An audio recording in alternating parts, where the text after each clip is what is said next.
क्योंकि वो अंडरपास बनने का मतलब ये हुआ कि एसएमएस का हुलिया बदल गया। ये सब चीजें जो ऊपर होती थी अब वो अंडरग्राउंड हो गई हैं और आज आपको बगीचा दिख रहा है, आज आपको एक जगह दिख रही है, स्पेस दिख रहा है, जो मैं समझती हूँ कि किसी भी अस्पताल के चारों ओर अपने को दिखने की जरूरत है। कोई भी व्यक्ति जब अस्पताल के अंदर जाता है तो डर के जाता है, परंतु जब उसका सुंदरता देखने को मिलती है तो इतनी चिंता नहीं होती है, जबकि उसको गाड़ियां, लोग, दुकानें ये दिख जाती हैं तब होती है। इसी तरीके से जो रिंग रोड है, अरे कालीचरण जी आप तो अच्छी तरह से जानते हो कि जब ये रिंग रोड का काम अपन ने शुरू किया था तो क्या मुश्किल निकली। ये तो गडकरी जी थे जिनसे बात करने के बाद उन्होंने बैठ के उस तरीके से मामले को सुलझाया जो मैं समझती हूँ कि आज तक कोई नहीं कर पाया। अच्छा, मैं समझती हूँ कि रिंग रोड तो बन गया पर आधा ही बना। मैंने समझा कि जब अपन ने ये इतना बड़ा काम चालू कर दिया है जयपुर के लिए, तो वो जो पूरा करने का काम था अब क्योंकि शुरू कर दिया है तो ये नई सरकार आई है कांग्रेस की, तो शायद वो उसको पूरा कर देगी। परंतु वो बार बार पूछने के बाद भी मुझे एक कदम आगे वो रिंग रोड बढ़ा, तो मुझे आप कोई भी यहाँ बैठे हुए बता दो, जो था जब हमारी सरकार गई वो ही आज भी वैसे ही पड़ा है।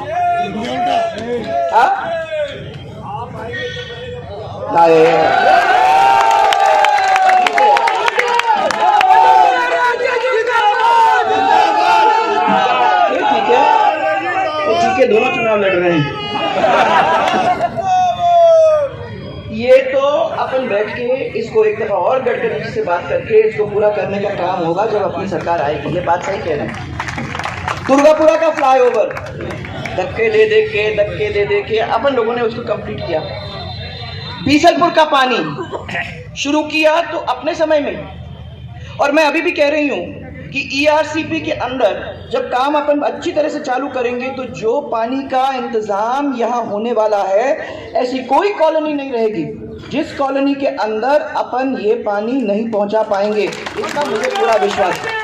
आपको तो मिलेगा ही मिलेगा, आपको तो मिलेगा ही मिलेगा, परंतु दूसरे कॉलोनी जो हैं वहाँ तक भी पानी पहुँचेगा, क्योंकि बीसलपुर का अथाह पानी, उस पानी के अंदर जब चंबल का पानी आएगा तो आपको कभी भी चिंता करने की जरूरत नहीं होगी कि हमारे पानी के और मीठा पानी की हमको कमी हो जाएगी। अब द्रव्यवती नदी के बारे में कुछ तो बताओ भाई, क्या बुरा हाल हो गया। मैंने ये सोचा था कि इसको खाली शुरुआत करने की जरूरत है तो सरकारों को समझ में आ जाएगी कि इस द्रव्यवती नदी को अपन आगे बढ़ाते हैं तो उसके चारों ओर जो मकान बने हैं, जो जमीन है, उन सब की क्या हालात हो जाएंगे जब वो सफाई करने का काम हो जाएगा, जिसके लिए टाटा के साथ हम लोगों ने साझा किया था। जब बगीचे बन जाएंगे जिसमें सिंगापुर वालों को अपन लोगों ने यहाँ बुलाया था, तो मैं समझती हूँ कि एक जयपुर के अंदर है कि सुंदर जगह बन जाएगी जहाँ सब लोग, आप लोग एंजॉय करेंगे। परंतु नहीं हुआ, जो काम हुआ था वो भी खत्म हो गया और आज फिर से गंदे नाले का रूप लेके वहाँ पड़ा हुआ है। तो मुझे विश्वास है कि सरकार अपनी आएगी तो इसको अपन बदलने का काम जरूर कोई ना कोई करेगा। यहाँ मुझे याद है ये जो आपकी टावर है, नहीं गौरव नहीं, ये वर्ल्ड ट्रेड पार्क, तो जब वहाँ, अब आप लोग नाराज भी नहीं हो पर अब दोनों काम ठीक ही हो गए। वहाँ पत्थर गंद बंद सब पड़ा हुआ था। तो मुझे याद है कि मैंने बार बार उसको देखा। मैंने कहा एक दफ़ा इस गंद को हटा के कर दें और जैसा है उसको थोड़ा वॉकिंग ट्रैक वगैरह लगा के उसको ठीक ठाक कर दें तो क्या करेंगे लोग यहाँ। तो याद है मुझे जब मैंने उसको करना शुरू कर दिया तो लोगों ने कहा नहीं आप ये नहीं काम कर सकते। नहीं, इतना गंदा दिखता है, कोई भी जयपुर के अंदर आता है तो ये रोड से ही जाता है, वो क्या सोचता होगा हमारे जयपुर सिटी के बारे में। क्योंकि जो भी हमारे एयरपोर्ट पे उतरता है सबसे पहले उसको ये सोचना चाहिए कि हाँ ये है जगह, और फिर वापस आने का अपने परिवार को बोलेगा, अपने दोस्तों को बोलेगा, अपने मिलने वालों को बोलेगा कि ये जयपुर सिटी है, उसमें अपने को जाना जरूरी है। तो उसको हटाने का काम किया, उसमें अपन ने बगीचा लगाया। बगीचा पूरा हुआ तो लोगों ने कहा हम इसको अनाउंस करें, हमने कहा मत करना, आप देखते क्या होता है। धीरे धीरे लोगों ने अपनी मुंडी निकाली, धीरे धीरे एक ने उसका राउंड लिया, फिर रात को 4 ने राउंड लिया, फिर 5 ने सुबह राउंड लिया, फिर देखा हाँ लगता है ऐसा है कि अपने लिए बना है। और आज एक ऐसा जगह बन गया है वो जो आप लोगों की सबकी इज्जत और गौरव बनाने का काम भी करता है। और मैं समझती हूँ कि जो जयपुर के अंदर आता है, जब वहाँ से पास होता है तो एक तरफ तो वो बिल्डिंग, दूसरी तरफ है बगीचा, इसको देख के लोग खुश भी होते हैं।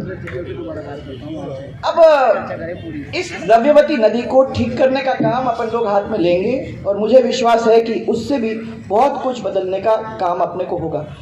आज कालीचरण जी, मुझे इसकी भी खुशी है कि इतनी सारी आपकी महिला मोर्चा की लेडीज यहाँ उपस्थित हैं। अभी कुछ दिन पहले प्रियंका गांधी जी आई थी और प्रियंका गांधी जी ने ये कहा कि हमको महिलाओं की बहुत चिंता है और महिलाओं के बैंक अकाउंट में कितना पैसा, साल में 10,000 रुपया हम देने की बात कर रहे हैं।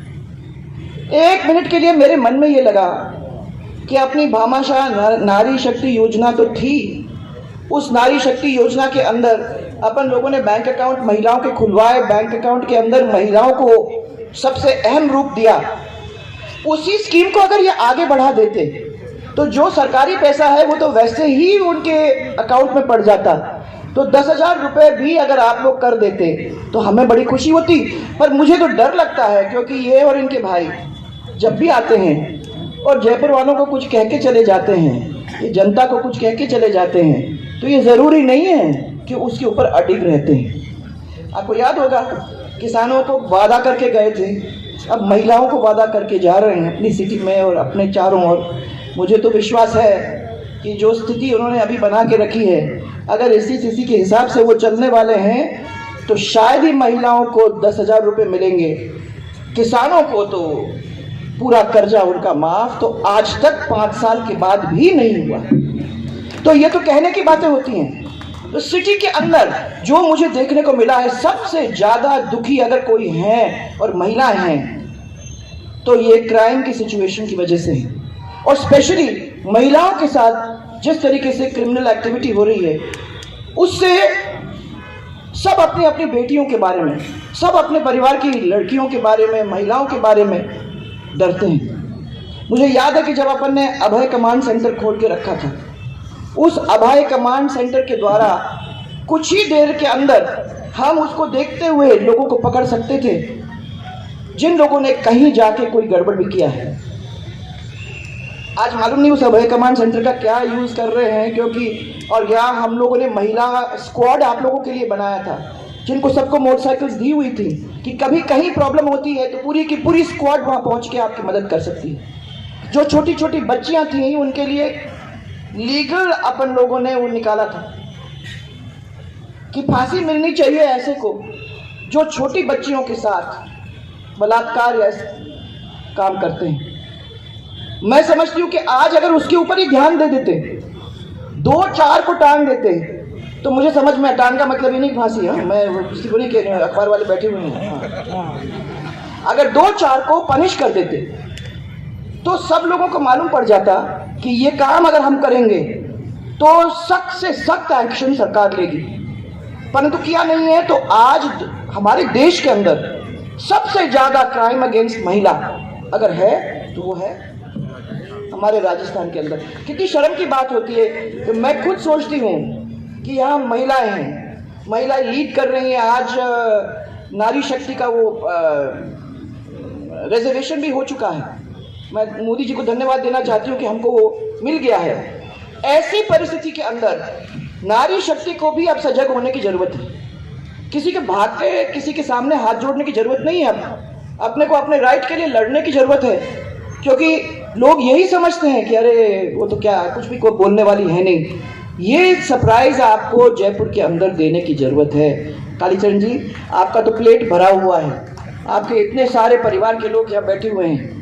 मैं समझती हूँ कि यहाँ शायद ही कोई ऐसे होंगे जिनको आप पर्सनली नहीं जानते हैं, पर्सनली नहीं जानते हो। मैं समझती हूँ यहाँ से लेके वहाँ तक इनके ऊपर जब आपने कहा कि आज मैं ऑफिस खोलने जा रहा हूँ और मैं चाहता हूँ कि मेरे कार्यकर्ता आए, तो कोई ऐसा कार्यकर्ता नहीं है, क्योंकि वो जानते हैं कि वो याद आएगा तो फ़ोन करेंगे इसके बावजूद, और कहेंगे कि भाई कहाँ गए तुम, आए नहीं, नोटिस होगा कि तुम नहीं आए।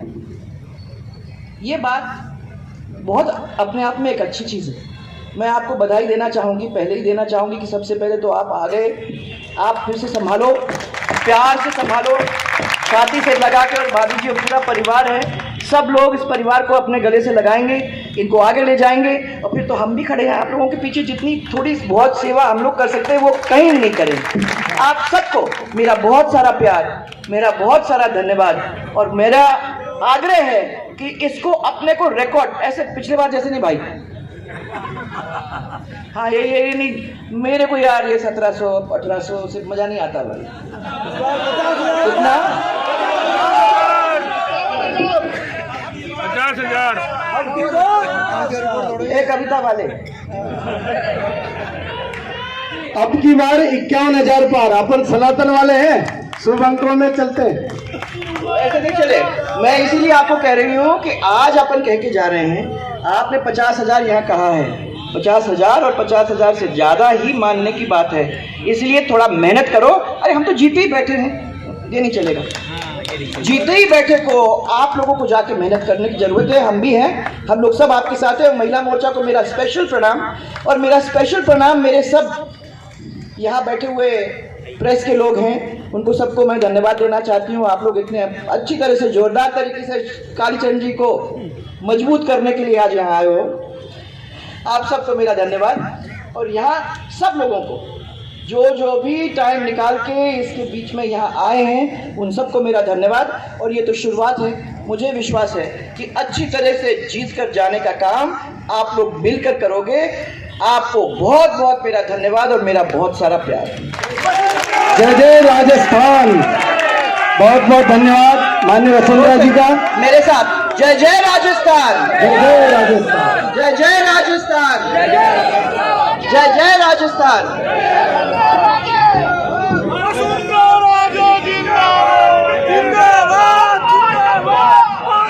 एक चीज और क्या कहूंगी, मैं